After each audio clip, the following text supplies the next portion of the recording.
na n'urugero Knowless undi muhanzi andi Bumuntu. Igitabo cya mbere nanditse ntago kikiri ku isoko, cyitwaga urwandiko ruvuye ku gasozi butuze, nanditse ku giti cyane. Ikindi gitabo ni Sisters Left Issue, abantu benshi nicyo bamenyeyeho cyane. Hakaba icyitwa Dreams to Find Another World, yego. Hakaba n'ikindi gishyashya. Icyo gishyashya impamvu nari kukibanda ndashaka kubisora rimwe ari bibiri. Icyo kindi ni Speech Demanding Future, so ni cyo kintu gituma amateka nyamba interested cyane. Ikindi dufite amateka akomeye isi yose ishaka kumenya, natwe ubwacu tutazi neza, tugishaka gucukumbura. Ikindi turambiye ko abantu batwandikira, urana Afrika kenshi irandikirwa, batwandikira ibintu bimwe n'imwe tukanabipfa. Ukumva umuntu ngo uyu ngo apana undi ngo yavuye muri Ethiopia ngo kubera ngo teori yashyizweho, akamwita umunyamahanga bahuje igihugu. Ibyo kwa Satani, igihe rero twumva ko ari ibyo kwa Satani, kuko kugira ngo abantu bemerera muri Islam, iyo atanze proof avuga ngo dufite Quran, abayahudi bavuga ngo dufite Torah, abakristo dufite Bible. Icyo gihe bituma buri muntu wese yishingikiza ku gitabo, n'igihugu cyacyo cyose kigira constitution yanditse mu gitabo, bikabafasha kugira ngo babashe gutanga n'uburyo bwa communication, ariko nanone bugari bubumbati ibintu byinshi n'izindi hati zose zishamikiraho. So nkuko warumbajije no Yes people, twongeye kubasuza tubaha ikaze mwe mwese mukomeje gukira imfura 250 muherereye impande zose z'isi. Turabasuhuje mwe mwese muri Amerika, turabasuhuje Belgique, turabasuhuje Bujumbura Burundi, turabasuhuje Kigali mu Rwanda ndetse n'ahandi hose tutavuze. Turagira ngo dutangire tubabwira wowe utarakora subscribe kugira ngo ibintu bizajya bigera ku imfura 250 ujye ubu wa mbere kuba wabasha kubibona. Kora subscribe kandi ako kantu k'umutuku karaho hasi, nurangiza akantu kameze nk'akananga ugakoreho kugira ngo ujye ubona notifications zose tujya tushyiraho. Bamenyereje ko tuzatuganira n'abantu batandukanye, abantu bafite societe nyarwanda ndetse n'isi muri rusange akamaro. Uyu munsi twatembereye turi ahantu i Remera, twasuye cyangwa se twagiye kureba mu sore cyangwa mu bigaragara agaragara nk'umwana muto bita Fred. Turagira ngo dutangire tumuha ikaze ku imfura 250. Murakoze cyane, ahubwo ndumva ari gihe bahaye ikaze kuko mwitiranwa n'izina ryanyu. Urumva rero imfura ati harya ni ubusanzwe nitwa Fred Franzima, yego. Ati nitwa Fred imfura nzima, aduhaye ikaze kubera ko ngo natwe twitwa imfura. Turagira ngo utangire utubwira se Fred imfura nzima ni muntu ki? Fred ese afite imyaka ingahe? Fred yatangira atubwira umuntu ushaka kumenya Fred ninde? Fred ni Fred Franzima ni umuntu nk'abandi bose, nagira umugisha wo kubaho, nisanga muri ubuzima nza no guhitamo kariyeri. Mfite kariyeri zitandukanye, ariko iyo navuga ubusanzwe ndi rwiyemezamirimo kiri mutoya, ndi umwanditsi w'ibitabo, nkaba umusizi, nkaba umwartiste muri rusange, ndi umujene. Wambaje imyaka, mfite imyaka 23, harabura ukwezi kumwe nkagira 24 iminsi mike ndafite 24. Fred w'umusizi, Fred wa rwiyemezamirimo mutoya w'imyaka 24 ibura ukwezi kumwe. Ntago ari ibintu byoroshye kuba umuntu wese yabyumva ngo ndi imyaka 24 taranuzura ndi umusizi nandika ibitabo. Kwandika ibitabo ni ikintu tuzi ku bantu basa nk'abakuzeho iyo mpano yo kwandika, iyo mpano y'izo mpano ufite nyinshi. Wayimenye gute? Byaje gute? Ntabwo navuga nayimenye gute, ibintu birizana. kuri umaze kwandika ibitabo 3 ariko hari ibintu ubamo mu buzima busanzwe bikaguforcinga kugira icyo ukora. Nahisemo kwandika birikora, ariko ntabwo aribyo natangiye nkora. Nanjye senzi ko nzandika, nabonye nyine nanditse.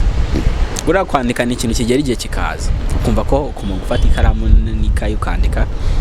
Bigize amahirwe abapublisher barabikunda bakanabishyira ku mugaragaro. Navuga ko uravuze ngo ni by'abantu bakuru, abantu benshi bakora kubimbwira. Like ninjye muntu muto yo hari urimo, ariko sinjye muto, ariko mu bwoko bw'ibitabo nandika ninjye muntu muto yo urimo.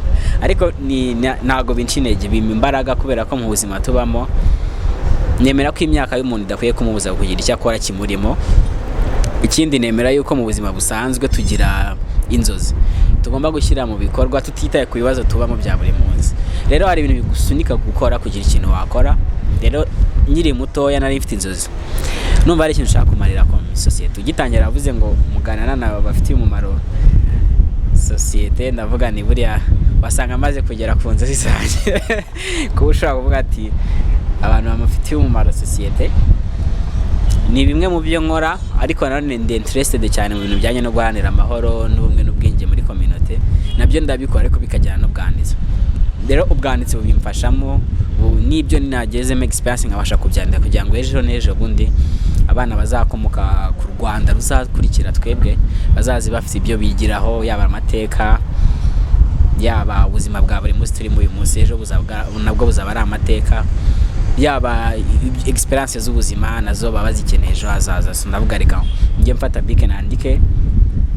Ngize amahirwe ndandika, mbona barabikunze cyane, bavuga okay ufite nandika neza atari umukono, nandika nayo ku mukono pe, ariko amagambo nandika abantu benshi barayashima. So rero mitamo kwandika ibitabo gutyo, ariko n'amateatre ndayandika. Ntago ari ibitabo gusa, teatre, ibitabo n'ama storyline y'inkuru zitandukanye. Freddy dutangiye kugenda tumumenyaho gakeya. Freddy umuntu avuka afite inzozi y'ibintu azakora. Freddy yize ayo mashuri yize faculty kugira ngo bize kugeraho we umuntu wandika imivugo n'ibitabo. Na faculty nizituma nandika imivugo n'ibitabo. Ubuzima niyo faculty ya mbere. Buriya wakwiga ibiki n'ibiki, ariko amasomo y'ubuzima arigisha kurenza ibindi bintu byari byo byose. Ibintu byose uca mu buri munsi ni isomo, kurenza kuvuga ngo nize ibi. Niyo nza kugira amahirwe sinige, niko nabyita, ariko nkigishwa n'ubuzima neza nkaburangiza, nubwo butajya ishuri ryabyo ntibyari rirangira. Niryo somo rya mbere. Irya kabiri wenda navuga nize ibi ngibi batwigisha bya buri munsi, nize ibintu bitandukanye. Ntabwo njya niga ikintu kimwe, mpora niga buri munsi. Ntabwo nize ngo ngeraho nsoza, ndakiga. So nize ibintu byinshi, ariko nza kuba na interested cyane mu mateka. Ako atari kugira amateka ngo amerane, ahubwo nkavuga niga amateka ko nshakemo ibisubizo kugira ngo ejo n'ejo bundi wenda umugabane wacu uzamere neza. Ko tugira ibibazo, dufite umugabane ufite ibibazo byinshi cyane, ariko ufite n'amahirwe menshi cyane. Byose rero biragendana buri munsi ku wundi. Ati ubuzima ni ryo shuri twize kandi turakiga. Ukomoje ku mateka, kuki wahisemo kwandika umuvugo n'ibitabo ukibanda ku mateka? Amateka anera amatsiko. Ngende umuntu ugira amatsiko mu buzima busanzwe. So nagiye ngira amatsiko menshi. Nk'ubu hari nk'igitabo nzasohora mu minsi iri imbere kivuga ku mateka y'u Rwanda. Naravuze se kuki twageza, kuki u Rwanda rwagezaho rugera aha ngaha tureba. Nkareba ukuntu twahageze, ngakora ubwo bushakashatsi nkanabyandika. Ese ni ibihe bisubizo twakuramo? Ese ko byabaye ntibizasubira? Ni ikintu rero uruhare rwanjye. Ese ejo hazaza niwe murage nzaha abana bazankomokaho? Ibyo byose uri kubyibaza, ushaka kuvuga reka nta kindi kintu gikomeye nakora, ariko nifata ikaramu akoresha impano yampaye, hari umusanzu nzatanga byanga byakunda. So ni icyo kintu gituma amateka nyambaye interested cyane. Ikindi dufite amateka akomeye isi yose ishaka kumenya, natwe ubwacu tutazi neza, tugishaka gucukumbura. ikindi turambiye ko abantu batwandikira urabona Afrika kenshi irandikirwa batwandikira ibintu bimwe n'imwe tukanabipfa ukumva umuntu ngo uyu nguyu apfa n'undi ngo yavuye muri Ethiopia ngo kubera ngo teori yashyizweho akamwita umunyamahanga bahuje igihugu. Ibintu nk'ibyo byagiye bibaho mu bihugu byacu yaba akarere k'ibiyaga bigari bituma kwandikirwa amateka kwitirirwa amateka atariyo bamwe bayafata nk'inzira yo guhohotera abandi. So navuga rero bibaye byiza nanjye natanga umusanzu wanjye nk'umuntu ukomoka hano nanjye ngatanga views yanjye. Hari umushiti wanjye yageze kumbwira ati wo mu Bwongereza arambwira ati ibintu wandika nayita ngo ni Africa authentic voice, ni igihe cyo muri Afrika mwandika atari kwandika icyongereza cyiza, atari kwandika ibintu mu buhanga byinshi, ahubwo kwandika ibintu tubamo. Nta kintu kimwe dukwiye gusuzugura, ikintu cyose abantu bose bakeneye kucyumva. Ni igihe rero cyo kubaha story zacu tukavuga inkuru zacu nawe yituvugiye tukabaho ubuzima bwacu nawe butubereyeho. Nicyo kintu kizatuma tugeraho tugera, kuko impamvu inkuru zacu ntabwo tuzivuga bituma bamwe muri twebwe babona izo hanze bakayizo bitaho cyane. Uzabona urubyiruko rwinshi majorite barimo barajya i Burayi, bari gupfira mu nyanja bajya hanze kubera iki batwereka inkuru nziza zo hanze, ariko ibitangazamakuru byo hanze nabyo tureba natwe turi imbere mu gihugu bakatwereka inkuru zacu mbi, ntabwo bashaka kwerekana urundi ruhande. So ni nyavuze ni ikihe cyo kwerekana urundi ruhande natwe batatwerekanaho. Rero wenda nshobora kuba ijwi ryanjye riri hata, ariko iyo ushyizemo imbaraga byanga byakunda hari impinduka utanga muri community. Utangira biri hasi ariko bigenda bizamuka. Fred, dutangira watubwiye ngo umaze gushyira ibitabo 3 hanze, icya kane nacyo kigiye gusohoka. Amazina yabyo hanyuma amazina yabyo ibyo bitabo unatubwire buri gitabo gikubiyemo iki, ni izihe content zayo.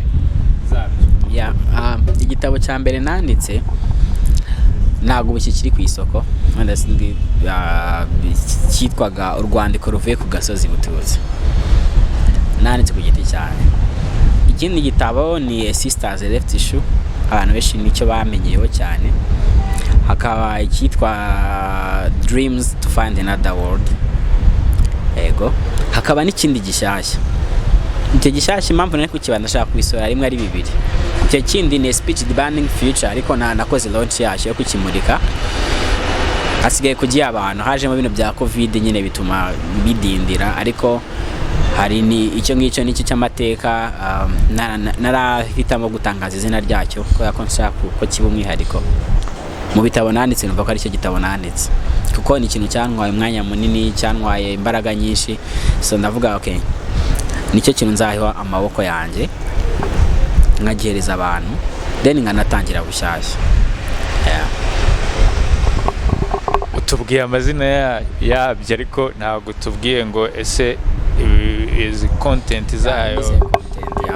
Kamere ku rwandiko kuva ku gasozi Bututsi kirimo amateka ya Jenoside mu cyahoze ari prefecture ya Butare, wenda narekeraho.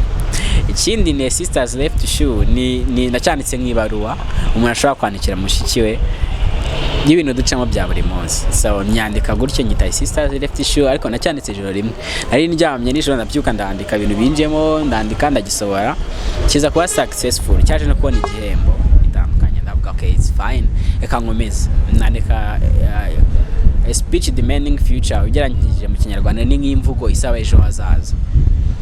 Ndavuga ni hari ibibazo byinshi urubyiruko rucamo bwa buri munsi. Hari ubukene cyane cyane kandi bebe ku karere k'ibiyaga bigari tutuyemo, urubyiruko ruri guhangana n'ingaruka za sekte ya wenda byatewe n'intambara, byatewe n'ubukene babamo bwa buri munsi, byatewe mu Rwanda na Jenoside yakorewe Abatutsi, byatewe na agakoko gatera sida. Ni ikibazo muri kano karere, byatewe n'amakimbirane ashingiye ku moko, ku madini, ku bintu nk'ibyo dupfa buri munsi ku wundi. Nivuga ni current situation y'amateka n'uburyo buri sociale twagiye tubamo bwa buri munsi. Rero kuko urubyiruko ni umubare munini, ubu tugeze kuri 60%, baracyazamuka, ejo bashaka kuba na 70%, ariko rukaba ari urubyiruko rukeneye kuba social responsible leaders kugira ngo ejo hazaza Afrika cyangwa umugabane wacu cyangwa igihugu cyacu kibe ejo kivuga ngo nago urubyiruko rwinshi ari igisasu kizaduturikana mu myaka wenda 50 iri imbere. So nagerageje kwandika ibyifuzo by'urubyiruko, gerageza nanjye kugira inama no gusaba abantu bakuru, cause urebye Afrika tutuyemo yaba yo mu busi y'ubutayu bwa Sahara cyangwa na Afrika muri rusange, majority y'abantu bayoboye umugabane wacu n'abantu bari hejuru y'imyaka 50 kuzamura. Bigoranye kubumva aspirations, dreams z'urubyiruko b'iki gihe. So naravuze ni hari aho ubona mu bihugu bimwe na bimwe wenda mu Rwanda bigenda byumvikana aho gahoro, ariko bimwe ugasanga barafata policies zisa nkaho ziri gutuma ikibazo kiyongera kugabanuka. So ndavuga reka nandike nk'umujene nanjye mvugira abajene bagenzi banjye, mbere iki kibazo aho kirese dukeneye iki niki dushaka, kuko sasanga urubyiruko rufite imishinga rubona ko kuri yo yabyara inyungu, ariko abantu bakora bati ibyo ntabwo ntacyo bimaze muri society. Isuku igenda ikura munsi ku wundi. Kera mugenzi wawe muturanye yabaga umuganga, ukavuga uti nanjye nzaba dogiteri, hanyuma undi yaba umwarimu ati nanjye nzaba mwarimu. Ni byiza, ariko ubu biroroshye ko umwana arafata telefone, arafata internet, akareba umuhanzi runaka, akareba umuntu runaka, ati ibyo akora nanjye nzabikora. Ashobora kuba umwanditsi, ashobora kuba umuririmbyi, ashobora kuba umushushanyi, ashobora kuba anything. Iyo ni imishinga, kandi Afrika ifite abana bafite impano ubwayo bashobora kubyara ikigero cyo hejuru. Iyo urebye Afrika ifite 95% mu ijanisha ry'ubukungu, hafi 95% ni abahinzi n'aborozi badashobora guhinga ngo banorore bihaze bo bwabo ngo banahaze n'amasoko. Nimba ko ari ikibazo. Mu gihe muri Leta Zunze za Amerika 5% ari abahinzi, bagahinga bagasagurira amasoko, bakihaza bo bwabo n'imiryango yabo, bakanasagurira natwe ubwacu. Service ni kimwe mu bikorwa mu bindi bihugu bigenda bitera imbere bihakazi urubyiruko rwinshi, ariko aha hamwe na hamwe nago bimwe biri inyuma mu bihugu bimwe na bimwe. Ikindi ariko nago wabirenganya ko ibibazo by'intambara n'amacakubiri biri mu kigo imbere, ibibazo bya politike. Ariko navuze nti ni igihe cyo kwicara. Nagize amahirwe yo kwiga mu ishuri y'amo abantu mpuzamahanga yaba ku mugabane w'Uburayi na Afrika, nicaza abagenzi banjye, then nkora na travel, ndavuga reka nganirize n'abagenzi banjye, numva ibitekerezo bafite, ndabihuriza hamwe. Nakoze show abantu benshi bagiye bazitabira, nice elite talk muzi urubyiruko hirya no hino, nkajya tureba opportunities bafite na challenges zihari kugira ngo nze kubona ibitekerezo. Ngo nanditse igitabo nyita imvugo isabezo ejo hazaza. Ndavuga ni reka mvugire urubyiruko nanjye ndimo, no mu myaka 25-35 iri imbere tuzaye dufite umugabane nibura uri ku kigero cyo kuvuga ngo ntago bwacu tunaniye kwikontrola. So nagiye nshyiramo rero ibintu byinshi bitandukanye, harimo umurage, kuko ntago tukwiye kuraga abana bacu inzangano z'ahahise cyangwa ibindi, tukwiye kubaraga ejo hazaza heza. So rero nicyo kintu nibanzeho cyane muri icyo gitabo, n'ibindi byinshi bijyanye ubwo nibanze ku bukungu, nibanda ku buryo buri sociale, nibanda ku mibanire y'abantu nibanda no ku mibereho y'urubyiruko, ndetse tunafatira no ku bijyanye n'imyitwarire y'urubyiruko y'iki gihe. Urabona urubyiruko rw'iki gihe rufite imyitwarire isa nkaho ikanganye. Nagiye mbivuga ibintu byinshi niki bitera. Ndaza kugaruka kuri iki gihe turimo nk'urubyiruko, ko turaza kukageraho mu yindi minota iri buze. Gusa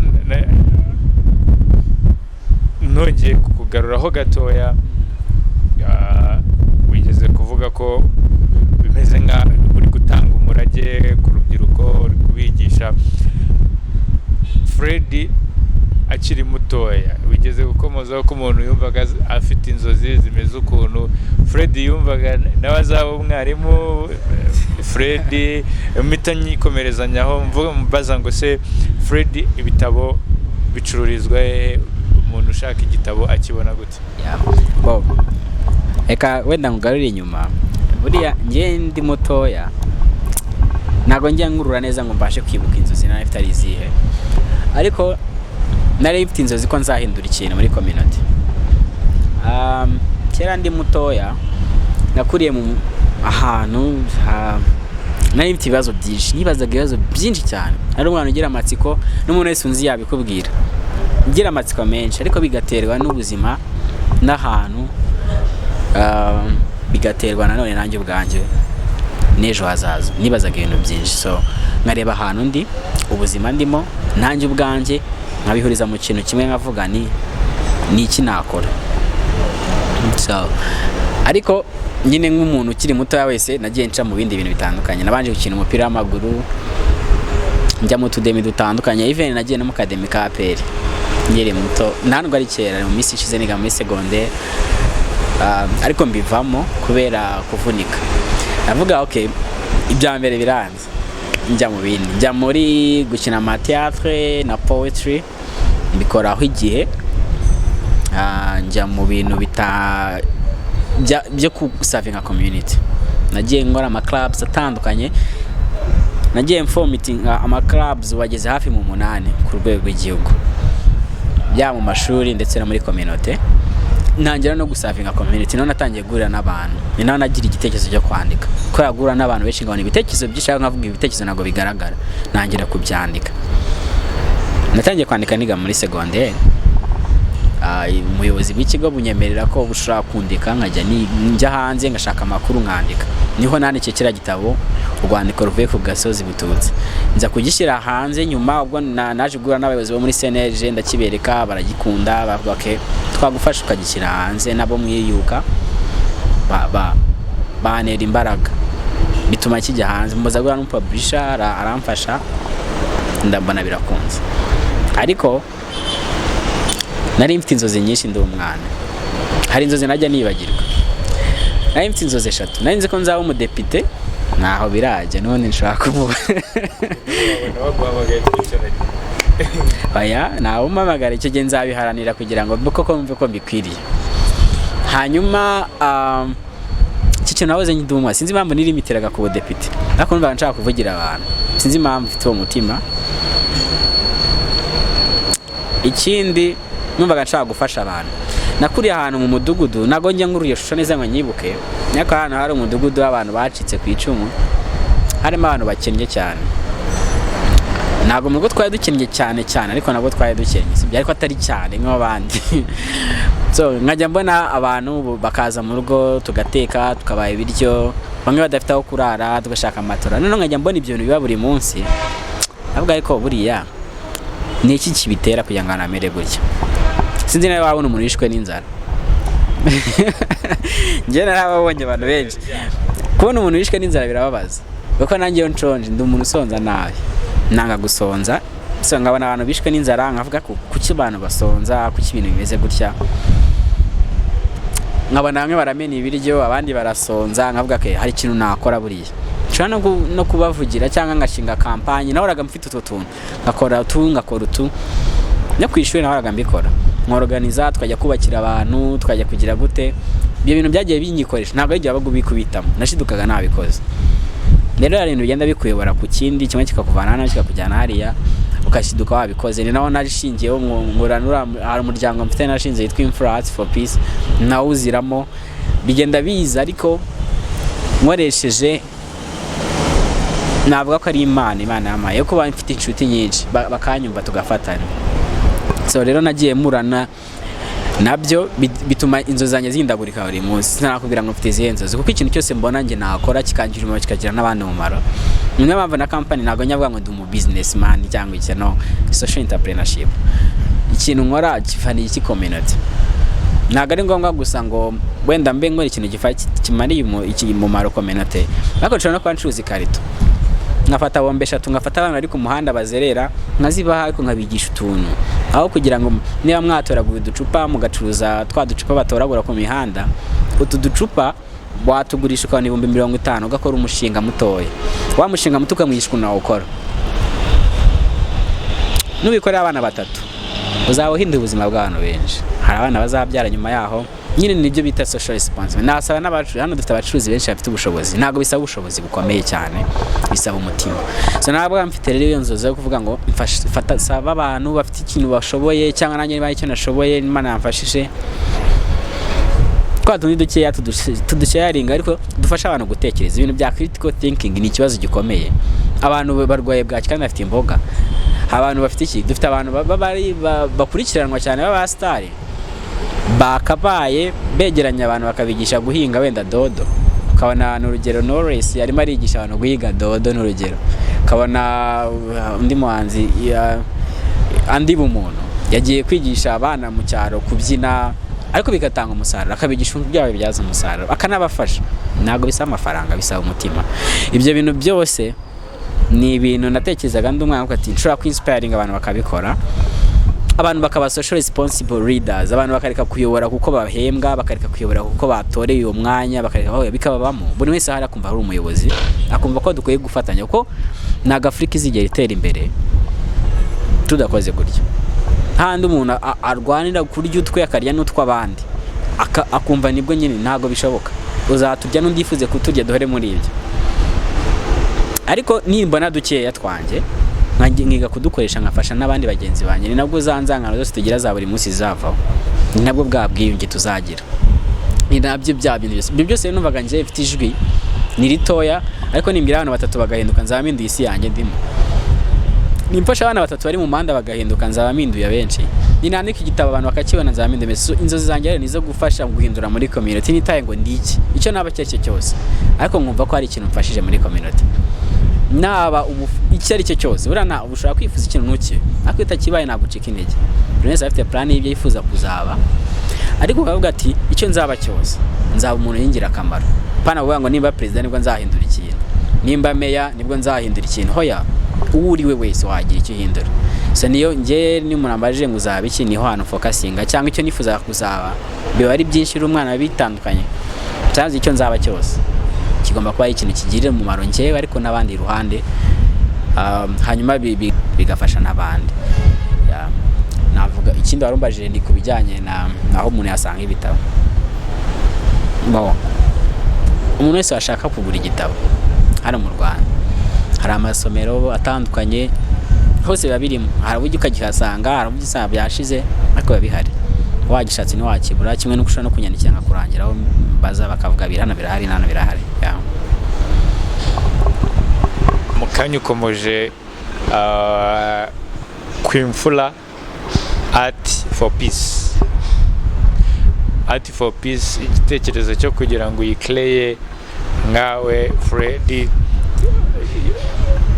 art for peace ikora iki ishingiye kuki irimo bande ikora gute imfura art for peace irimo buri wese ubyifuje ni igitekerezo nagize ndavuga ngenda umu artist dufite abana bafite impano nyinshi zitandukanye dushaka kuzishyira hamwe tukazikoresha ariko tukazikoresha mu bintu bizima ku mahoro bura ikintu cya mbere umuntu wese yifuza hano muri Afrika ni amahoro kandi arambye pana amahoro igihe gito n'iterambere kuko amahoro agendana n'iterambere navuze ni aba artiste benshi dufite na papasi bafite kuba bakora ibyo bakora just baramaze kuki uri umuhanzi uririmba narabyutse mbona ndaririmba it's fine nararirimbye kuki ushushanya nyine numva bikunda but na indi purpose navugaga ni aba artiste ikintu nzakora ngiye gufocusinga ku ba artiste niyo mpamvu bakoreshwa kuko n'abantu ni public figures n'abantu inspiring abandi kandi burya ishusho y'aba public figures ikwereka ishusho ya society tubamo buya buri munsi ndavuga ni mu bushobozi bukeya ntabwo ndi umukire ndi umukene ariko mfite igitekerezo fata aba artiste batandukanye mbahuriza hamwe turi mu kigero kimwe hazamo n'abandi nyuma ndavuga ati dushobora kujya hamwe tukiga icyambere tukiga ibibazo by'igihugu cyacu tukabimenya tukamenya ibibazo abaturage bafite tukamenya ngo abaturage bakenye gutya kugira ngo namenye ngo ninahanga ibyo manga birabafasha iki so twicaye hamwe abana bakizamuka mu mpano ngenda mbigisha kwa social responsible leaders bantu bingira akamaro muri community bibwiriza nta muntu babwirije ndavuga okay muzi twicaye hasi tubanze twige art zacu neza hanyuma twige ni gute zagirira mu mari ibihugu byacu dukeneye ibintu byinshi dufite ibibazo byinshi cyane bikeneye ibisubizo ariko art ni imwe mu bisubizo cyambere ntabwo isaba igishoro ni Imana baraguhaye ikindi ntabwo isaba ibintu bikomeye cyane abantu barakumva bagutega amatwi ndavuga ni nyikoresha ngafite n'abandi bagenzi banjye tukajya hamwe tuzinspiring abantu benshi already twarabikoze twagiye twinspiring abantu benshi twatraininze abantu benshi atari uko turi abahanga muri art cyangwa turi abantu bakomeye oya twakoze ibice tuzi tubihereza abantu. So navuga ko Influence yaje ari igitekerezo mfite na company yitwa Infura Heritage Rwanda Limited ikora ibintu byatsi na publishing house n'abandi ibintu nk'ibyo. So mbihuriza hamwe nkora social entrepreneurship niba nayita, ifasha njyewe ubwanjye igafasha n'abandi, kuko nicyo kintu dukeneye. Ndavuga rero kuva nabaho sindatunga amafaranga menshi cyane abandi batunze, ariko abantu ni amafaranga, sibyo? Ati rero ikurura abantu benshi. So twagiye tugira ibyo bikorwa, tumaze kugira hafi 2023. Hari abandi bantu benshi twagiye dutraininga hirya no hino mu gihugu no hanze y'igihugu. Dufite abantu benshi babikurikirana kandi batwereka impact byagiye bagiraho. So ku mutima wanjye ntabwo byagize impact nini ku mafaranga cyangwa iki, ariko hari ikintu byatanze. Nimba byerekanye ko urubyiruko twese tutarangaye, byerekanye ko impano yakoreshwa mu kintu kizima no mu guharanira amahoro, nk'imwe mu ntego njye mba mfite muri njyewe, muri mitekerereze yanjye. Ikindi buryo abantu bamwe babihaye agaciro, byanyetse ku gitekerezo, koko bimwe bavuga ngo ushobora gukoresha igitekerezo ukagera ku kintu, ushobora kubikora bigakunda. So rero Influence for Peace yarakuze, ikora ibikorwa bitandukanye. Tugira abamembers batandukanye bakora poetry, music, dance performance muri rusange. So rero byagiye biduha icyizere, nicyo cya mbere byaturemyemo, bituremamo ubushuti hagati yacu, biduha no kumenya ibibazo by'ibihugu byacu. Nicyo kintu twibandaho na societe tubamo, community yacu. Ese nafasha iki muri community? Kurenza guhora mvuga ati ibibazo ni gute nabyara ibisubizo. So nicyo kintu twagiye dushyiraho imbaraga, dufatanyije n'indi miryango itandukanye itegamiye kuri leta ndetse na leta muri rusange, bigenda bitanga umusanzu kuri community yacu y'u Rwanda. Binashobotse no hanze tuzajyayo. Oya, birashoboka cyane rwose. Mise twatangiye Imfura Nzima ari izina ry'umuntu turi kuganira bita Fred, ryageze mu mishinga. Mama izaba nawe izakura. Kuki wahisemo Imfura? Imfura ni ijambo rifite agaciro gakomeye. Buriya muntu wanyise Imfura Nzima yamaye umuzigo ku mugongo. Ubwabyo nkeka ko izina rigira uruhare mu gutuma ibyo ukora. Ubu ngozi ikosa umuntu akambwira akahita avuga ngo nta bupfura bwawe, kandi yitwa Imfura Nzima. Wumva nyine wikanze, tuvuga izina ni umutwaro ngomba gutwara nyine kugeza nushije iki kivi. Ntibyakuza gukora amakosa nk'umuntu, ntabwo byakuza gukora ibindi, ariko ugomba kuririnda. Rero mu Kinyarwanda ijambo Imfura ni ikintu gifite agaciro gakomeye. Ubupfura buriya naje gushaka ijambo ubupfura mu Cyongereza ndaribura. Nigeze gushaka kwandika igitabo nkita ubupfura, ariko nshaka kucyandika mu Cyongereza, mbura ijambo igisobanuro nabyita. Ubupfura Abanyarwanda bari bazifite amagambo akomeye, dufite amagambo dufite amagambo akomeye. Abantu bahimbye Ikinyarwanda kera cyangwa bagikoresheje imbere bakazana amagambo, bafite amagambo afite ibisobanuro n'ipfundo. Nyeka ko iyo badufite ubupfura nk'uko twagiherekera tuvuga abantu ngo ni imfura, twahoze dufite imfura mu Rwanda. Ntabwo abantu baba baricanye muri 1994, ntabwo abantu baba baragize inzangano dufite cya twagize. Ubupfura ni ikintu gikomeye, ni ipfundo rihuriyemo ibintu byinshi cyane. Harimo ubunyangamugayo, harimo kubana neza n'abandi, harimo gukunda abandi nta kintu ugendeyeho. Urukundo rw'iyi minsi rurasekeje. Nyine harimo intego nyinshi. Dufite abayobozi b'imfura twatera imbere cyane. Afurika niko ndi kuvuga muri rusange. Dufite abaturage b'imfura, Afurika yaba nziza. Isi abantu bose babaye imfura, isi yaba nziza. Abanyamakuru babaye imfura bajya batangaza ukuri, sibyo? Abanditsi babaye imfura bajya bandika ibintu bikwiriye. Abartiste babaye imfura bajya bakora ibintu koko bifasha community. Then tukagenda tuzamuka tugakora ubupfura muri community. Nta n'impamvu y'ingabo n'igisirikare, yamene igisirikare n'abapolisi. Dufite ubupfura nta mpamvu. Imfura ni ijambo rikomeye, niyo mpamvu natekereje ndavuga ni ni mu izina ryanjye harimo ikintu gikomeye, reka mbariryo nzana mvanamo ijambo imfura, ni ikintu gikomeye. Naga imfura mihuza na art mukayihuza n'amahoro biragira igisobanuro gikomeye, kuko niba uri imfura ugomba gutanga amahoro. Amahoro ni ikintu gikomeye, ni ikintu kinini kigari. Niba uri imfura ugomba gukora ibintu bifasha community. Niba uri imfura ugomba kubana neza n'abandi, ugomba kuba inyangamugayo, ugakunda abantu, nta kintu ugendeye. Icyo kintu tujye tucyongera. Nujya uvuga ngo gukunda abantu byongera nta kintu ugendeye. Umwiruka akunda ko ari abantu n'inyamaswa n'ibiti byose ukabikunda ukanabirinda. Ibyo byose rero nibyo nagiye ntekereza, ndavuga ke reka mfatire izina rifite ikintu gikomeye cyane, nongeraho arts for peace, kugira ngo nyine nibanda kuri art, kuko art ni itanga ijwi kuri nyirayo kuyikora occasionally, mu buryo nyine buri occasionally akaba yavugira n'abandi. So biba ari ikintu cyiza cyane.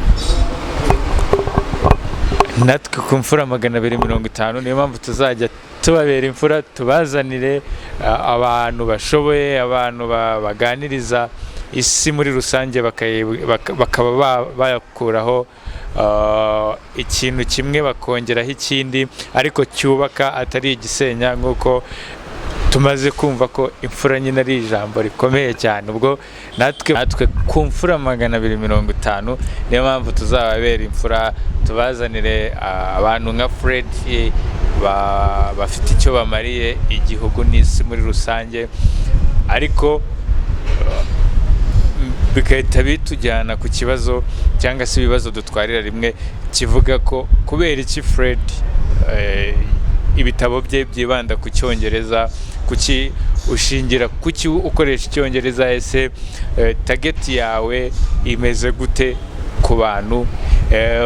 Twite tubijyaniraho isoko rya art cyane cyane mu gucuruza ibitabo cyangwa se mu kugura ibitabo bihagaze gute? Ese abanyarwanda bumva ko uyu murage wo kwandika igitabo bawumva bimeze gute, imyumvire ku bitabo n'izindi art muri rusange? Uhita unatubwira se igitabo cyawe kiba gihagaze kurangaye ku isoko? Urakoze cyane. Nuko Imana yaduhaye indimi zitandukanye, ubundi nakifuje ko nta rurimi tuba tuvuga ururimi rumwe twese, byakabaye byiza.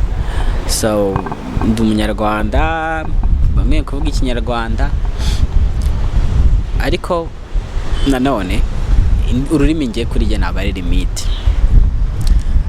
Nagira amahirwe yo kubasha kumva Icyongereza no kukivuga, kandi isi umubare munini wunama miliyoni menshi avuga ururimi rw'Icyongereza. Community yacu y'u Rwanda ivuga ikinyarwanda ni ntoya, kandi nakubwiye ko ufite ubutumwa bunini numva natanga. Yaba ari ukuvugira twebwe ubwacu, ntabwo twakwivugira ngo tuvuge mu rurimi rwacu, dukwiye kuvuga n'ururimi rwanze kugira ngo bumve nyine ibyo dutekereza. Ikindi ntago kwandika mu rurimi rumwe ari ikibazo ko mbyumva, ko na Bible yanditswe mu rurimi rumwe, ariko ku isi yose usanga mu ndimi zose harimo birimo. Natwe dukwiye kwandika ibitabo mu mateka mu ndimi zose, mu Gishinwa, mu Cyarabu, hose bikajyamo. Ubushobozi Imana nibuduha tuzabigeraho. Abanyamerika banditse igitabo bagerageza kugishyira mu ndimi nyinshi ku buryo gikwira ku isi yose, bikabafasha ko ibihugu byabo amahindura tutangira kuba nk'Abanyamerika no mu mitekerereze. Natwe rero nk'Abanyafurika dukwiye kwandika wenda muri umuntu yumvamo, buriya kwandika muri mu yumvamo, wumva kuri bubwire umuntu, nabo bwira ufite na target ya audience. Njyewe ntabwo mfite abantu nandikira mvuga ngo ndi kwandikira Abanyarwanda cyangwa ndi kwandikira isi yose, ntabwo nshaka kwirimita. Menye Igifaransa nakwandika mu Gifaransa, nkandika no mu Cyongereza, hose bikagerayo.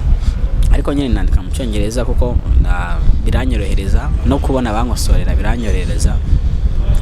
Ikindi ku isoko abantu basoma benshi barize, kandi ufite umubare munini navuga Icyongereza, ya mu Rwanda, mu karere k'ibiyaga bigari no Afrika yose n'isi yose.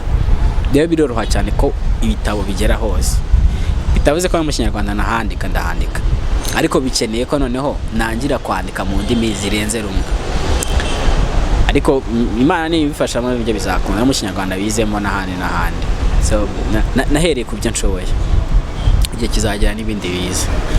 Hama warumbaje ngo ni bande mbambwira nta muntu specific babwira umuntu wese ni umuntu kandi wese yagira uruhare mu kugira ngo isi ibe nziza so umuntu wese nyine ubasha kubisoma it's fine for me arabisoma kandi bikamugirira umumaro so ikindi ku biciro by'ibitabo rero n'ibitabo muri rusange kuko dushobora no kubicuruza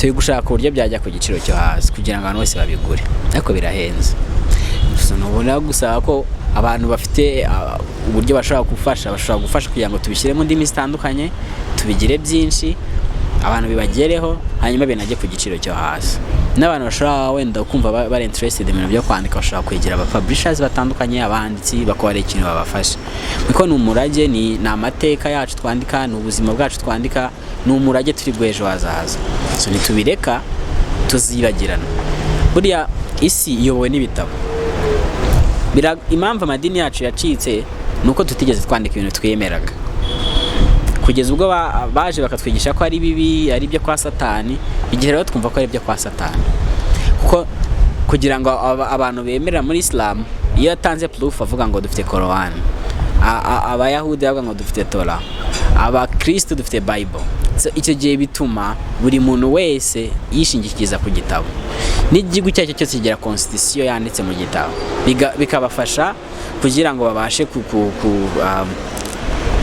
gutanga n'uburyo bwa communication ariko nanone bugari bubumbati ibintu byinshi n'izindi hati zose zishamikiraho so nkuko warumbajije ngo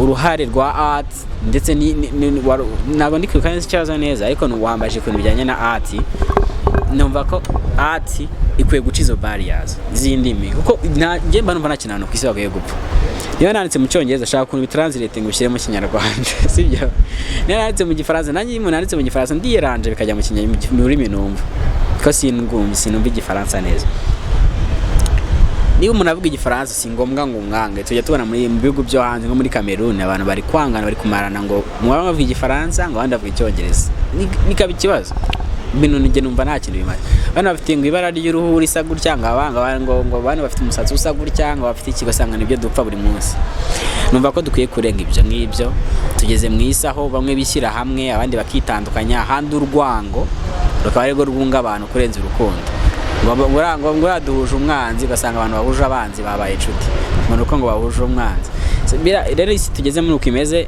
nakongeka ko nakira ariko yahoze kuko njye ntabwo imzi bya kera cyane iyo mbona ubu ngubu njye ndimo niko imeze numva ko rero dukwiye kurenga barriers ya buri kintu ugakora ikintu utitaye ngo niba uri umwartiste niba ushaka urime mu giswahili ushaka urime mu gishinwa njya mwumva mu Rwanda byabaye ikibazo ngo yareba mu kinyarwanda ngo yareba mu cyongereza nyine umuntu afite impano ye ati ni ikintu umuntu expressing uko kimurimo nta mpamvu yo kumuguidinga niyo mpamvu byabaye komasho cyane bituma duta kuri umwimerere wa art umwimerere wa art ni ikintu kiri naturel kiva mu muntu kikaza kigera umubaro abandi ntabwo ari ikintu gikuva mu muntu kugira ngo agicuruze arye rero abantu bagiye bitiranya art muri ibyo buryo bituma art igenda iti cyanga cyayo niyo mpamvu usanga abantu kwandika birabavuna abandi barabyibagiwe umuntu apfa gutekereza ikintu akatagishyira aho ngaho ntabwo bagifata umwanya uhagije so numva ko rero dukwiye gufata umwanya uhagije tukita ku bihangano byacu tukiga ku mishinga yacu tukita ku bikiri cyose dushyizeho amaboko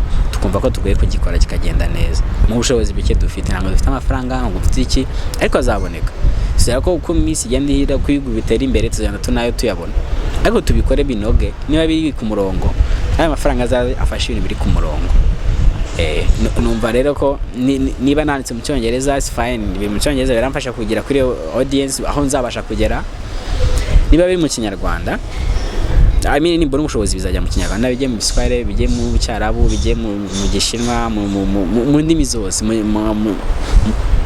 aho ari hose twakavuza inkuru zacu mu ndimi zose kuko Afrika ifite ikintu gikomeye cyo kubwira isi ariko ntabwo tubasha kukivuga duhora ahangaha tukibumbatiye bakabituvugira kuko bitera ipfunwe buriya kubumva ngo umunyafurika hantu babaye niho hantu ubukene bwa mbere bubi buba Afrika niho hantu inzara ya mbere ikomeye iba Afrika niho mugabane wa mbere ku isi uhorana ibibazo kandi yuke Afrika nanone niho mugabane wa mbere ku isi ufite ubukungu bwinshi niyo twakwifungirana twakwihaza ariko bwacu nitwe kibazo. Dukwiye kwiyinvestinga, dukwiye kwirebaho, tukicisha amijije se kuki dufite ibibazo, niki twagakoze. Ariko tukica uwo mudayimoni utuma tudashyira hamwe kugira ngo tugire ikintu tugeraho, tukica ko gasuzuguro. Njya mvuga ngo abanyafrika dufite agasuzuguro k'ubugira gatatu. Cyambere turisuzugura, ugasanga umuntu ari hariya yisuzugwe nta kintu ashobora gukora na kimwe, akanarenzaho agasuzuguro wagikoze. Birase ninde utabikora, birase yakoze ntibiki, birase bimaze. Nyine abantu dufite ikibazo cyo gupinga ibintu abandi bakoze.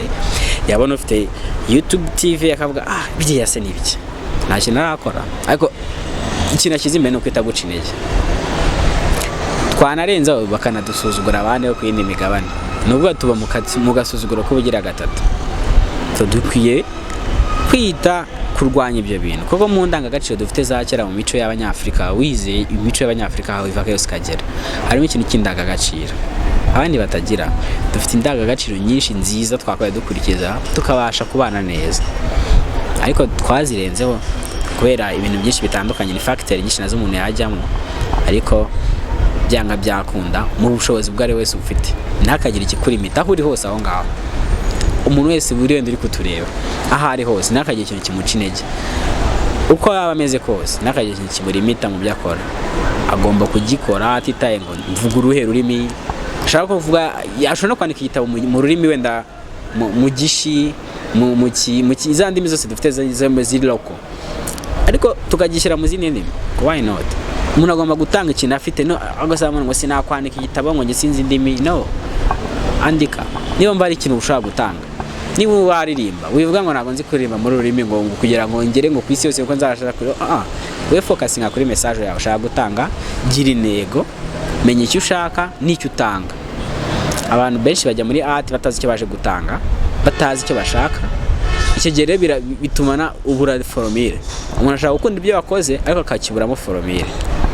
So numva nasaba artiste kugira ngo bihutire kujya muri hit cyane no gukundisha ibintu abantu bidafite umumaro, bafata umwanya munini batekereza mu bintu dufite twakabaye duha abantu, bakari ibyo bavanamo ibisubizo ashaka guheza community kugira ngo ejo n'ejo bundi twebwe ngiye mvugira Afrika ko ndi umunyafrika tugire meaning.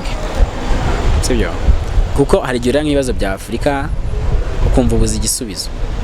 Rero iyo wabuze igisubizo gishakira mu bantu bayirimo, ntabwo tuzayishakira mu biti n'ibiki, kuko ibibazo bya Afrika biterwa n'abantu. Rero twebwe abantu twebwe kwicara, abafite ibisubizo bakabitanga, tutitanga bitanze ate, uko abitanze kose abitanga.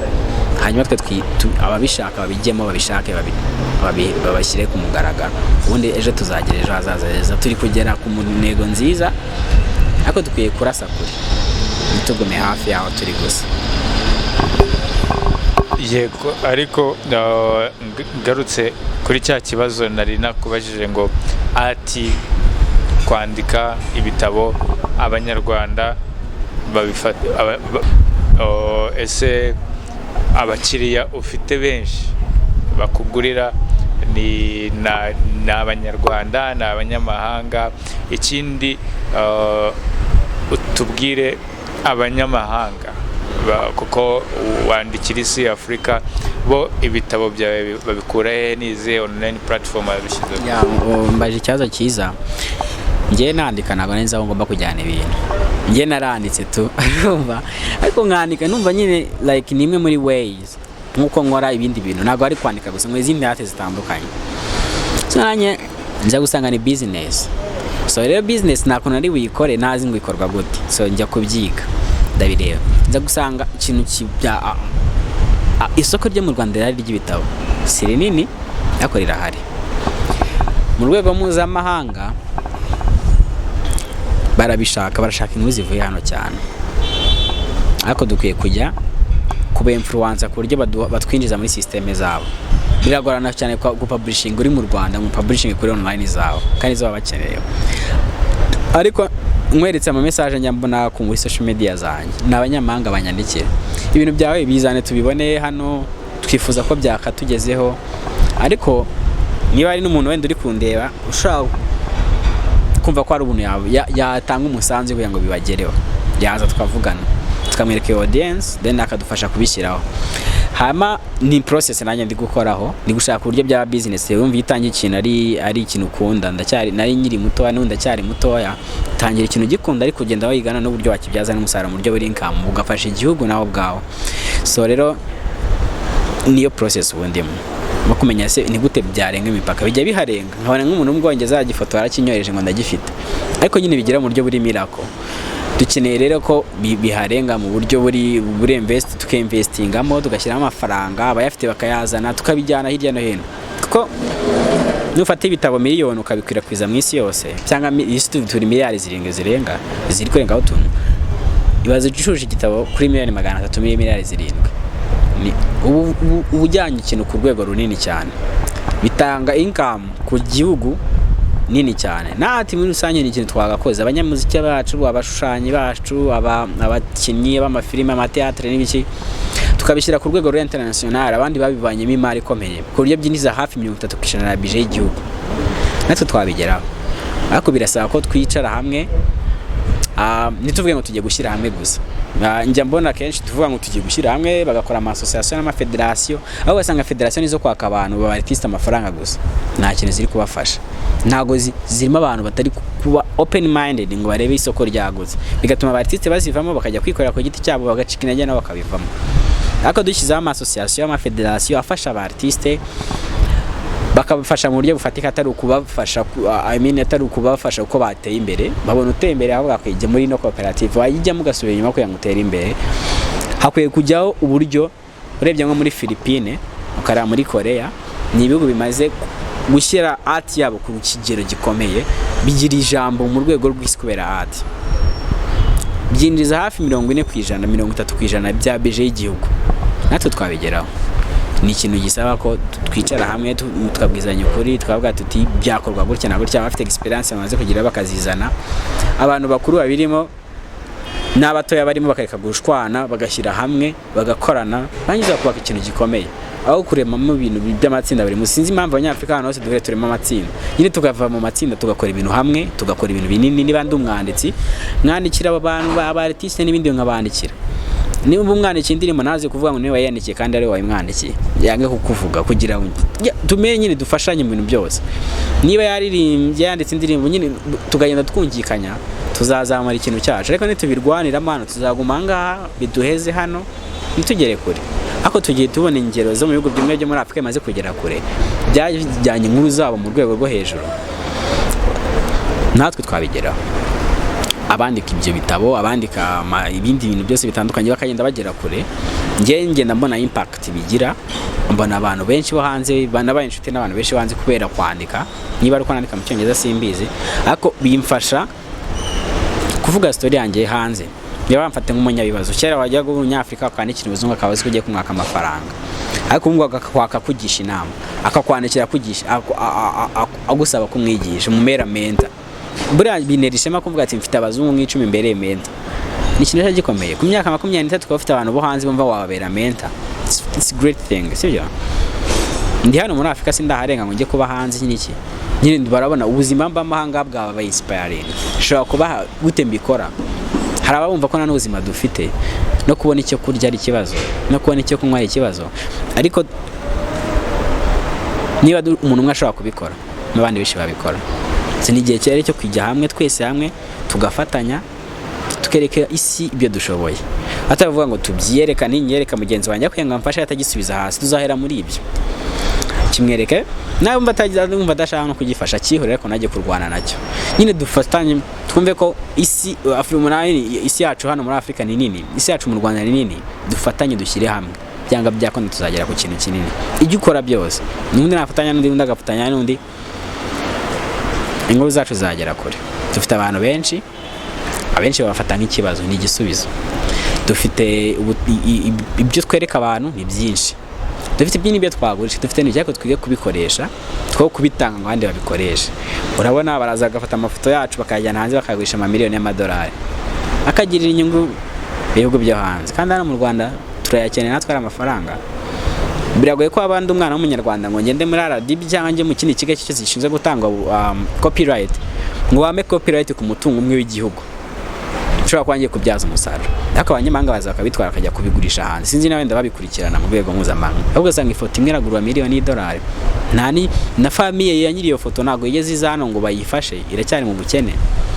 Dukwiye kwiga kuntu nkatwe ubwacu ducuza hati zacu, umwihariko wacu. Hari abo njya mbona bagiye babikora neza, bakoze ama brand design mu migongo, biriya byose tukazana n'ibindi, dufite ibintu byinshi cyane byo kwereka isi, tukabidesigninga mu rwego rwiza, n'ibigo byacu bikadufasha bigashyiramo amafaranga, bakumva urubyiruko ko rufite izo inspiration. Ni ibintu byatanga akazi ku bajene benshi, ni ibintu byafasha igihugu gutera imbere, tukabona imisoro, tukabona n'amadevize. So numva icyifuzo cyanjye ari icyo ngicyo, numva ko bakwiye gushyira ubushake bwinshi n'imbaraga muri art. Nicyo kintu cyanaha umubare munini w'urubyiruko akazi badafite imirimo, nicyo cyatanga icyizere kuri sosiyete yakomeretse cyane, ko dufite sosiyete ikomeretse. Iramutse ibonye art nziza yayifasha muri healing. Gufasha art bizafasha nanone mu kwerekana isura nziza z'ibihugu byacu. Gufasha art bizanafasha nanone imico yacu kwikura n'imirwe n'iy'ahandi. Niko mbyumva. Atubwiye ibintu byiza kandi byinshi cyane, nyabona buri umwe afata ukuboko kwa mugenzi we, bakomeze urugendo ruracyahari ni rurerure. Freddy, hari igihe umuntu mu bintu aba arimo, hari ingorane umuntu ahura nazo, hari ingorane abantu bakomeza guhura nazo, gucika intege. Ese byigeze kubaho? Ese wabivuyemo ute? Noneho mite ngaruka kuri sponsorship cyangwa se abantu bafasha aba artist. Ese abantu barabyumva gutanga support yabo, cyangwa bumva ari bya bintu byo ngo barashaka kurya, nta kintu ibi bizabagezaho? Wigeze kubivugaho ko agaciro abantu baha art kataraba mbese batarakumva, ahubwo abo banyamahanga akaba aribo baza kubitwara, bakaba bagura icyo gitabo bakakugurira 5, bakagenda bakakitripolinga ku gitabo kimwe, nimba kiguza amadolari 200 akigurishije 1000.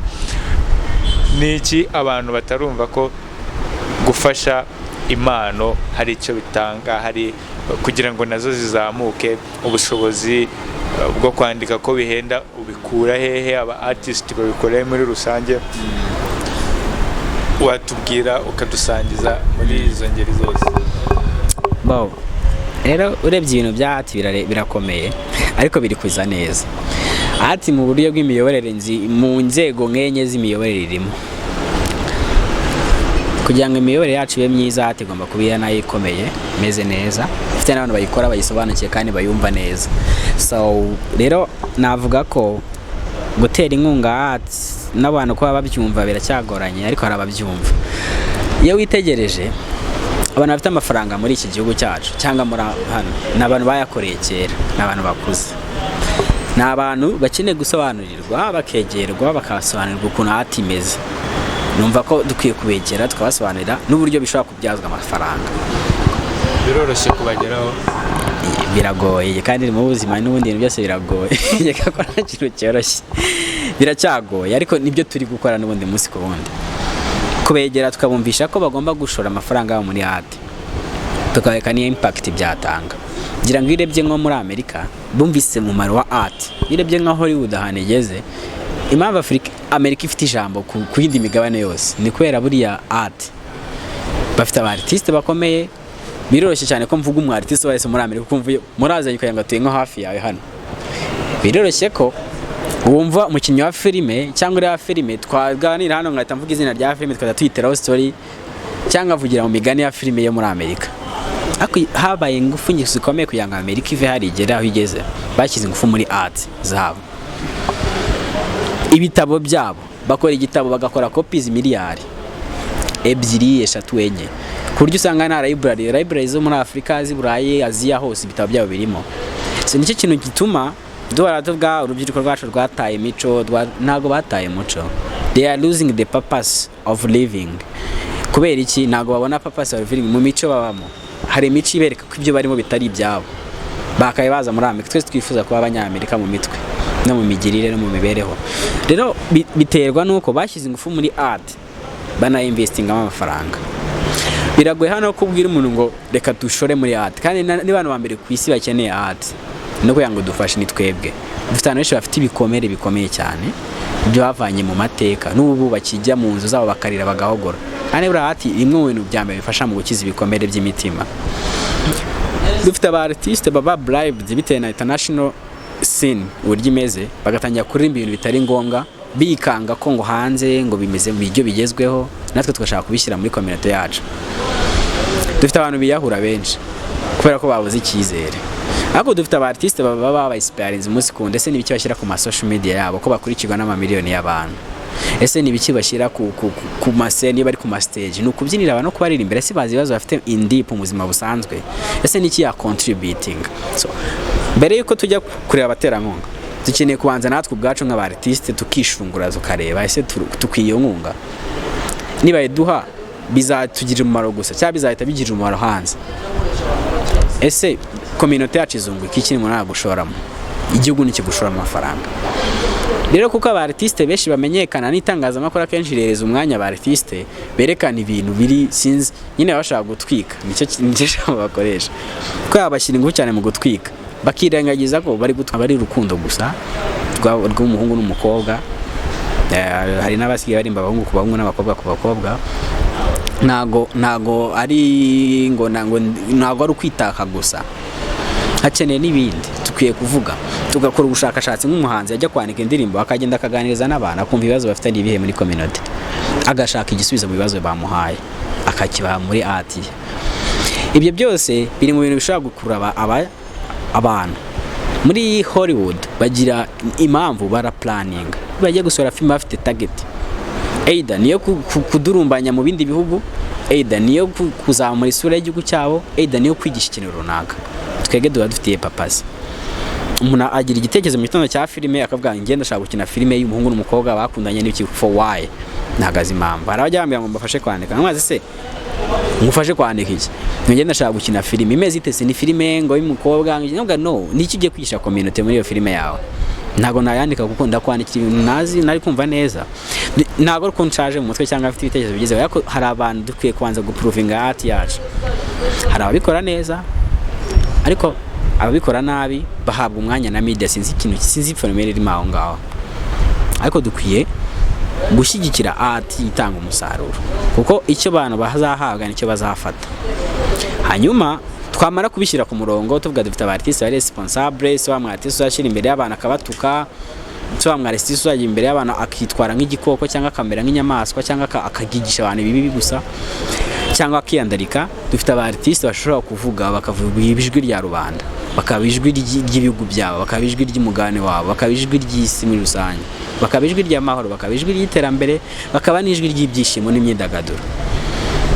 Hanyuma bamwe barahari babikora pe, sibyo baba bribed cyangwa batsikamirwa n'abandi bakora ibindi kuko nibo bagaragara kenshi. So je numva rero akwiye kwicara niba inama, niba iki bakiga hamwe art ikibazo ifite atari kureba inyungu z'amafaranga gusa, kuko ngiye nagiye mu nama za art nyinshi na gukora ama cooperatives ama association n'ibindi. Focus ihari na amafaranga, focus ihari nuko gabana icyavuyemo, ntago ari gufocusinga niki duhereza abantu. That's issue. Community kwiye kumenya ikihereza abantu kurenza kureba icyo bakura mu bantu. Abantu bazayishyura ikintu ariko kibafitiye umumaro. Kuririmbira urubyiruko gusa rushaka kwishimisha, it's fine. Ibyo bikwiye kugira abantu bakabikora, ariko n'abandi n'urubyiruko bakanyuzamo bakanarwigisha. Nuko indirimbo kugira ngo imara igihe abantu kera bakoraga indimi kamara ibinyejana, umuntu acyumva kumva ni nziza. Ariko impamvu ubu ngubu batayumva ngo umva ni nziza, umuntu ayikora yihuta ashaka inyungu iva mu ndirimbo gusa. So numva rero icyo nasaba artiste bagenzi banjye ni ukwicara bakareba se art yanjye ndayidedictinga kuki, njye nyidedictinga ku mahoro no kwiterambere birambye, wowe yidedictinga kuki? Ku rukundo. Niba ari urukundo rufokasinge bamenye ngo uriya muntu ashyigikira urukundo, narigisha abantu urukundo koko. Uririmba ibintu nawe ukora, uretse uririmba urukundo ejo ukora amafuti y'abantu burya bareba. Hano dufite society judging igende ku byo wakoze. Uririmba urukundo ufite abagore batanu tendeka ku ruhande, nta gisobanuro bifite. Dukwiye kumenya icyo turirimbira, dufite icyo dushushanyiriza, icyo twandikira tukakibamo. ikintu cyanyacyo niba ruri muri amafuti bamenye ko uri umunyamafuti nyine babikwanderstandingeho kugira ngo n'abantu bashe kubitandukanya abajene bacu niba bumva kuba umustar ntabwo ari ukwako ari ukuba wayikirara cyane cyangwa ibiki kuba umustar ni ukuba uko waremwe uko ugaragara bikoreshe utanga impinduka muri community uko ushoboye so numva ko rero art ni iki kintu kigoranye kirimo ntabwo irumvikana neza muri community n'abantu benshi mubwiye ngo umu artist atabwa se ndamubwanditse biracyagaragara neza kuko turagerageza tugategura ariko n'abandi nabo bige gutegura ibyo bakora natwe turacyategura turebe se ni gutanu bakunda ibyo dukora ni gutanu batangira gusoma ariko ni ubwo abantu bose bari kwiga kandi babikunda bizagenda neza nyabuna mwese barababwiye yego urakoze cyane Fred ugarutse ku kintu cya social media ugaruka ku myitwarire ndagira ngo nyigarukeho cyane kuko twigeze no kusa nk'abakivugaho mbere turangije turakireka ikintu cyitwa social media mu rubyiruko ikintu cyitwa uravuze ngo abantu bandika nibo basigaye bategura social media ikoreshwa gute mu rubyiruko ese ibintu biri kuvugwa by'ibishego n'ibikini byo ni henama tugana ku musozo wagira urubyiruko n'abantu bose bakoresha amahirwe yabo nabi ye rero nago social media nago nategeka umuntu kuyikoresha uko abishaka nyine buri wese afite indangagaciro ziwe n'icyo nabibutsa gusa ni barebe indangagaciro zabo n'ibyo bashyira uko bihwanye ntabwo nagira umuntu inama gukoresha media yiwe uko ayishaka bura nuko abashaka kwigaragaza ahubwo ikintu nagiraho inama nabayirimo batabizi bamenye ikintu kituma babirimo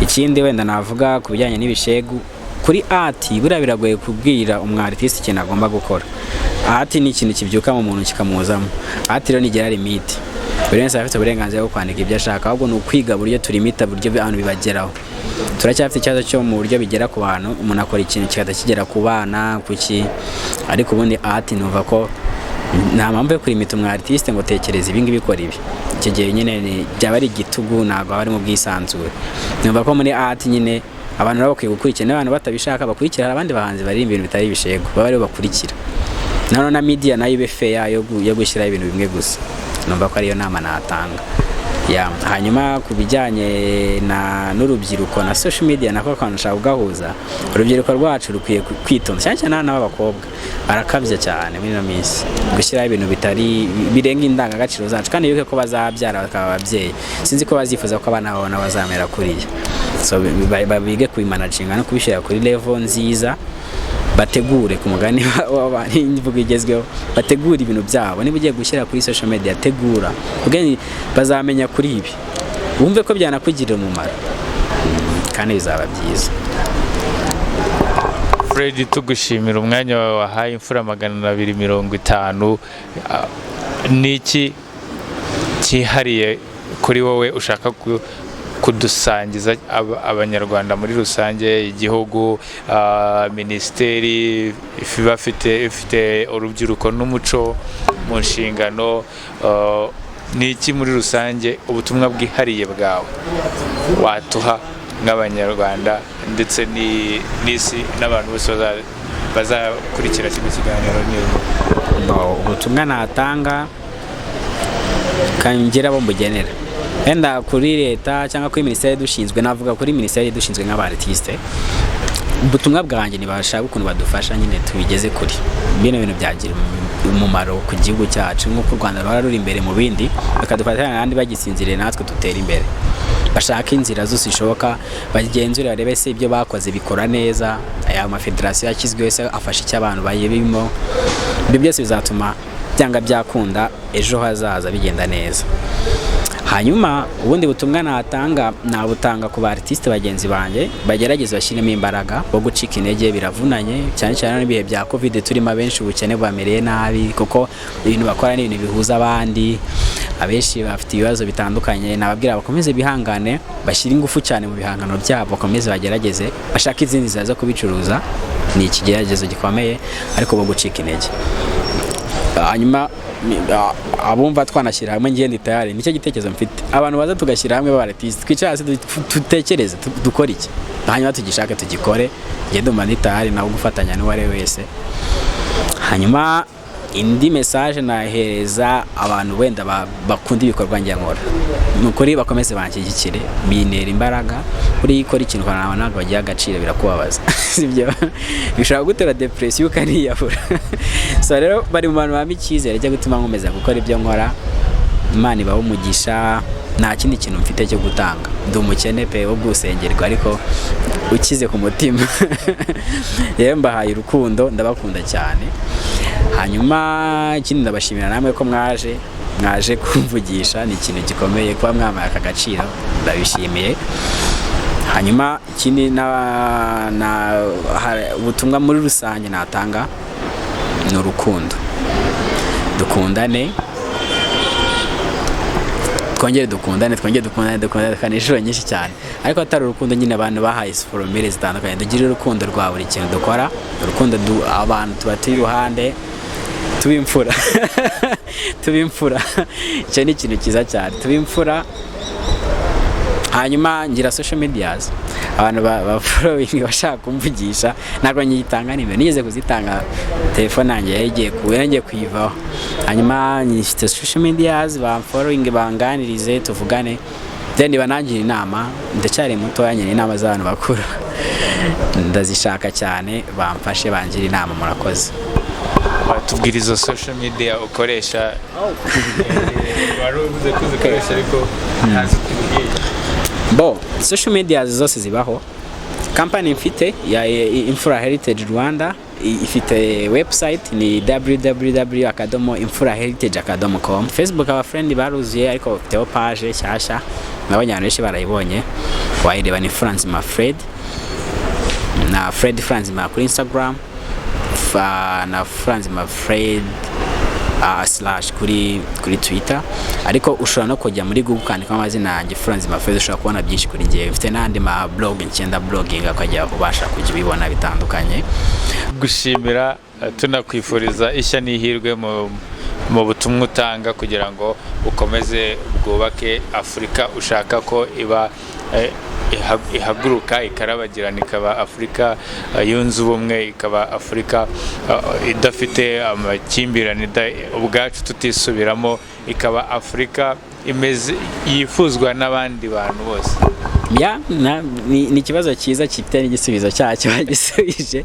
So mu buzima busanzwe nyine tube free ngende umuntu uri free person wenda abantu b'inshuti zanjye barabizi ndagusabana nkunda kubaho n'abantu ariko nkibuka nawe rero aho ugiye usabana kwera kuwibuke impamvu uriho shaka wisakire papa sikine n'ababyeyi bahe abana babo kivuza nahuye n'abana benshi kaze ushaka kubijya no nago bafite ibyo bashaka kuba ariko babona batazabiba bige kubibafashamo hanyuma twibubake mu mugabane mugari tutagonganira ku bintu bimwe nashinga botike hano ngo nawe ushinga indi tujye kurogana dupfa ngo duturanye nka botike yanjye ngo nishingiye botike nguzana hindi kandi dufite ibintu byo guha abantu.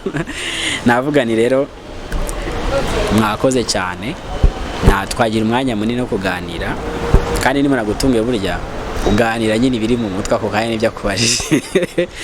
Ubu rero umuntu wambonye hano nganira naganira abantu bahita ni impamvu mvuze ko haratabwa umwana ashyushye mu mutwe cyane akiri muto nyina nishobora kunda kubyibaza ariko mu buzima busanzwe ndi umuntu uri cool abana n'abandi neza TV prive nanjye nyine nk'abandi bose.